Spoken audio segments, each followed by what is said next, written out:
agriculture specialist, Robert Balick. Hi, Shelby. Hi, Robert. He's from the University of Missouri Extension. And we've been talking a lot about how this cold weather has impacted farmers and agriculture, and you wanted to talk about landscaping as well. Yes, because it's been so cold.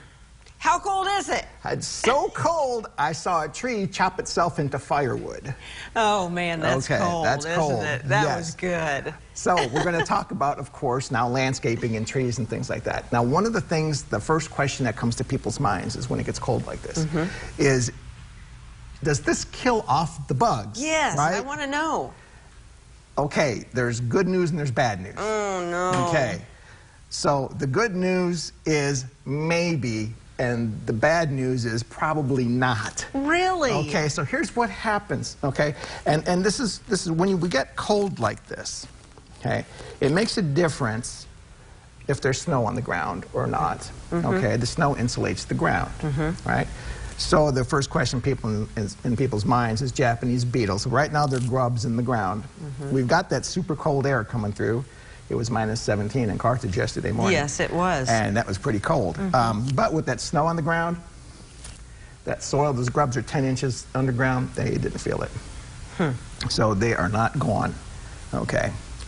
On the other hand, some of the pests that are not cold-blood, you know, not able to handle, like maybe some aphids and some others, are killed off now, but their eggs remain for next year. Oh, good. Yes.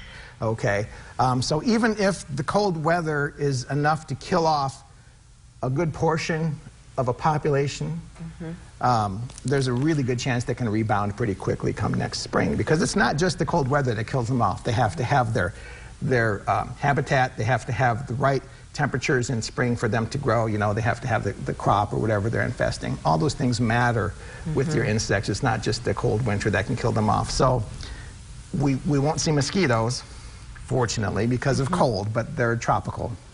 But the ones that we normally see around here, like Japanese beetles and aphids and others, they'll be back. Well, good. I'm glad they will. No, not really. But this really is going to help with the mosquitoes, though. Yes. It knocks them further down. All the way to the Gulf of Mexico, they had freezing temperatures, so that's going to be interesting. Well, that's the main ones we want rid of, are the mosquitoes. So there is the good news in that. There's some good news in that. Yes, but they'll be back. Of course they will. What else on landscaping? So so the next question is, okay, so what about my trees and plants and flowers and things? Now we have, we're in this area, our USDA Zone 6A, which gives us a normal average winter temperature of -5 degrees as our average low. Of course, we're lower than that. Yes, we were. Okay, but the thing is that we weren't that low that long. And there was snow on the ground to cover up. So your perennials in the ground are probably fine. Your trees in the ground are probably fine. Those bulbs, tulips, and things you planted are all good, okay? But here's the issue. We got so cold that it's probably froze some of the buds on your peaches, and your apple trees, your fruit trees might show some damage from that cold temperature. Fortunately, it wasn't a just snap cold like it can be sometimes. It was kind of a slide down. Yes. And that helps too. So we're going to watch these in the spring. Now, some of the plants that we have around here are just marginally hardy anyway. So we look and see plants like crepe myrtle and Chamaecyparis and see that they may be damaged come next spring. But don't panic yet. It's going to warm up, and that will help greatly.